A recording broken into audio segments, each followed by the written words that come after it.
already the one matchup that is determined. All right, so we're done with balls on fire. We're done with balls dribble. We're done with balls on ice. Moving on quickie style to some baseball. We'll squeeze in a little bit of UFC and wrestling, and then it's time for our mock draft. Actually, let's jump to UFC here since I got that news up quick. Last week was UFC 197, where we saw in the main event John Bones Jones versus not Daniel Cormier as was supposed to be, but versus St. Preux. Vince St. Preux to be exact. That was the main event, and John Bones Jones won the main event via unanimous decision, 50-44, 50-45, 50-45, so pretty convincingly. In the other main card fights, Demetrius Johnson defeated Henry Cejudo via TKO in round one. Edson Barboza defeated Anthony Pettis. That surprised me a little bit. I like Pettis. That was via unanimous decision, but a very close unanimous decision with a lot of 29-28s on the card. Robert Whittaker defeated Rafael Natal via unanimous decision, also another fairly close one. And in the first match on the main card, Yair Rodriguez defeated Andre Fili via KO flying knee in round two. And also just a side note, both the Jones-St. Preux match and the Johnson-Cejudo match were title fights. So Jones and Johnson walking out with titles in their respective weight divisions last Saturday at UFC 197. Now, the big news in UFC shifts, to UFC 200, which has had big focus for months now since it looked like that was going to be the return fight of Ronda Rousey. Now it looks as though that is not going to be the case. We've reported that here already. Unfortunately, Miesha Tate likely will be defending her title against someone other than Ronda and someone other than Holly Holm at UFC 200. Unfortunate if that is the case, especially unfortunate if Miesha were to happen to lose. But the big news has been that the scheduled main event at 200 was supposed to be the rematch from UFC 196 between Conor McGregor and Nate Diaz, where Conor McGregor for the first time ever went up to 170-pound weight class, where normally he fights between 145 and 155, to take on Nate Diaz, and Nate Diaz beat him. And so there's supposed to be this rematch, and it was going to be the big main event, and they were going to fight at 170 again, which I actually don't like, but whatever. And then Conor got yanked because he was refusing to do the promotional work that Dana White was requesting of him. So then McGregor comes out and says, I've decided to retire young. Thanks for the cheese. See you later. Then he comes out the next day after the world's in an uproar and says, I'm not retired, I'm training to be a UFC 200 and I plan to be there yet. I just said I'm going to retire young. I didn't say I am retiring now, which I always felt at the time that there was room, for vagueness there on purpose, and that he didn't specify that in the original statement. But so now today the big news was that Dana White announced what the main event for 200 is going to be, and it is not the Nate Diaz-Conor McGregor back-on match that Conor was trying to say was the case. No, it is the match that we were supposed to get at 197, unifying the title between John Bones Jones and Daniel Cormier. We've seen Cormier try to get this fight in many times. I don't trust that dude can stay healthy. I think he's just a booking joke and nightmare, to be quite honest. I've never seen a big name fighter in recent history that's more unreliable, to actually come through, on a fight that he's booked to headline. I don't trust the guy at all. I wouldn't book him to main event an event ever if I was running UFC. I can't trust him to show up. I can trust him to perform if he shows up, but I can't trust him to show up. Just health issues always getting in this guy's way.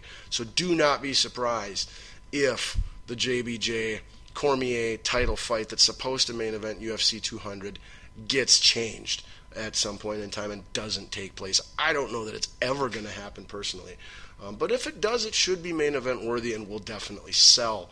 The big question for me now is Dana White going to still say, okay, Conor, I put you back on the bill versus Diaz, but you're not the main event. And because you're not in the main event, you're not going to be getting nowhere near the paycheck that you would have received for this fight and that you want for this fight had it been the main event as originally scheduled. And then when that's the case, does Conor McGregor, is he still willing to accept a fight where he's not in the main event and not getting paid that money? I don't think he is. I think he's at a point in his head, in his ego, and in his career where he is the biggest prize fighter and will fight on his terms always and won't just take a fight just to fight. It's got to be everything that he wants out of it. Little bit of a Floyd Mayweather approach, kind of, in those regards. And only in those regards. But so that's the interesting story there that I'm going to be keeping an eye on. One thing is for certain, UFC is doing a great job of building interest and buzz on the UFC 200 event, which was and still is in a little bit of danger of flopping somewhat from a ratings and sales standpoint, or a quality of a product standpoint for that matter. Back when we had McGregor and Ronda, both looking to be in title fights at it, and now neither are the case. They're doing what they can to still sell it, and I think they're doing a fairly good job with what they have to work with. All right, that's it for UFC news. Let's go now to pro wrestling news, and then we'll get the baseball quickie in before we do our mock draft. And we almost got everything in an hour, and then 30 to 60 minutes for the draft. I think that's about perfect. All right, so let's start our pro wrestling talk in WWE, and then we'll close the wrestling talk with my favorite, Lucha Underground.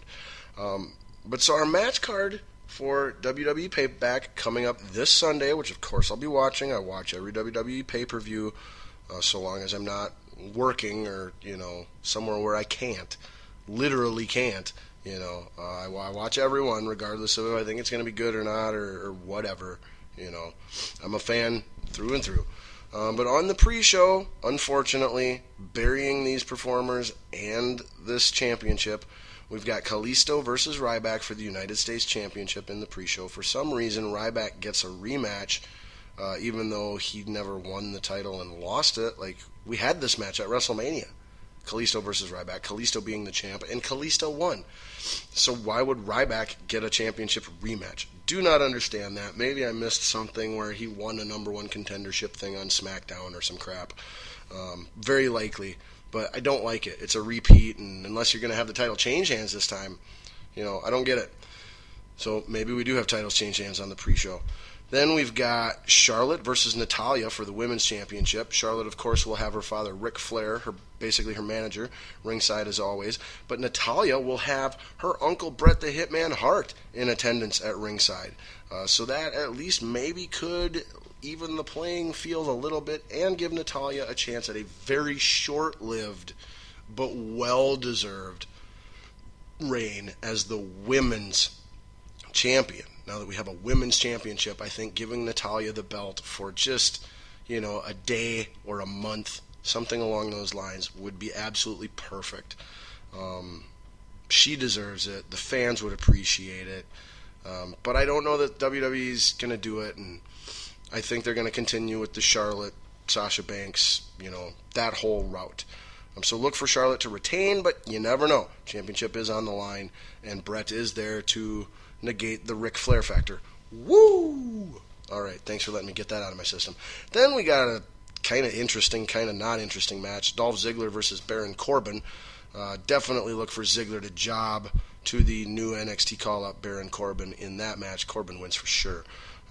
Then we've got the tag team match to determine who gets to take on tag team champs New Day for their titles. So this is a number one contender match that they earned berths in through a tournament, through a number one contender tournament. And we have two recent NXT call-up teams, Enzo and Cass versus the Vaudevillains. Enzo and Cass is the better, more ready team. However, they are the babyface team. The Vaudevillains are the heels. They are the freshest NXT tag team champs, so they've got that tied to them, from a taking them seriously standpoint or from a how strong they are standpoint. And I think the main thing to remember here is that currently New Day, the champs, are being used as baby faces because they're so over and the crowd cheers for them whether they're bad guys or good guys. So I think because of that, you get the Vaudevillains winning this match, unfortunately, even though they're a good tag team and I like them. I like their gimmick, I like their wrestling, I like their performances, I like everything about the Vaudevillains, but I love Enzo and Cass. And they are more over and a better team in the WWE as of right now. But Vaudevillains will win that because it makes more sense to have them take on New Day. I still like New Day to retain their titles regardless of who they end up taking on. I think New Day is going to, and for sure should, break Demolition's all-time tag team championship reign record. Easy for me to say, right? Then we've got Sami Zayn versus Kevin Owens in a freaking awesome match. That's just going to be great to watch. Nothing on the line. Just phenomenal wrestling entertainment. That'll be a highlight. Also could be another highlight. We've got Dean Ambrose versus Chris Jericho. I think those two should be able to put on a great match. Then, for the Intercontinental Championship, we've got The Miz, current Intercontinental Champion. Don't ask me why. Versus Cesaro. That's right, newly returned Cesaro. Hopefully Cesaro gets the belt here, can finally start a decent singles run, stay healthy, and establish himself as a top babyface in the company. And then in the main event, we've got Roman Reigns defending his WWE World Heavyweight Championship against AJ Styles, the big TNA superstar that recently came over to WWE, debuting at the Royal Rumble. Extremely over babyface. He's got two henchmen now, Luke Gallows and some other guy, that are acting as a tag team and interfering on his behalf. They're, friends from other promotions yet in the past. So those two will definitely be written in to the championship match. Roman Reigns, currently champ and babyface and not over, relentlessly gets booed. I feel that they are going to actually try a heel turn here in this championship match. I feel they're going to do it with AJ. I feel that they don't want AJ being cheered the way he is, and that they're thus going to turn him into a bad guy, and that's why they got these two henchmen who are supposed to be bad guys too, coming out to help him. But because we hate Roman Reigns, it's not working. We're cheering it when it's written for us to boo by all design. So I don't know. I think that's the route that WWE is going to try to go. Definitely expect Roman to retain his championship. And that's all we're going to talk about for WWE tonight. Now on to Lucha Underground. First the episode, and then the super big news. The episode tonight, this week, I should say, tonight, it had two matches was all, and they were amazing matches. We had the we started off with the cage match for an Aztec medallion to compete for their version of the Money in the Bank briefcase, except it's a belt. That was on the line. The winner gets a medallion to compete in that match for that prize. And it featured my favorite, Johnny Mundo, with his new girl sidekick that I can't remember her name or whatever, versus Cage, like Vince McMahon's biggest guy crush in the world right now. Just huge, ripped, muscle-bound wrestler. Everything that Vince loves in a pro wrestler is Cage. Those two fought in a steel cage tonight, and Cage won, as expected. And look for him to, in fact, win that Gift of the Gods medallion match when it takes place, for him to get a title shot and very likely become Lucha Underground champion for a while at some point in time. The other match was for the Trios Championship. It was a four-way. That's right, 4 3-person teams. And I say person because they can have male or female members. There is 100% gender equality in Lucha Underground. No female or no gender labeled or segregated titles of any kind in Lucha Underground. Absolutely remarkable and groundbreaking stuff they're doing there. But so you had the defending champs, Angelico, Son of Havoc, and Ivelisse. Ivelisse is a female. Taking on 3 other teams. The big dogs being the mashed together baby faces of former champ Prince Puma, Dragon Azteca, the new protege or Padawan, one could say, to the Jedi Master that is Rey Mysterio, who goes by Rey Mysterio Jr. here in Lucha Underground. And then two other fairly filler teams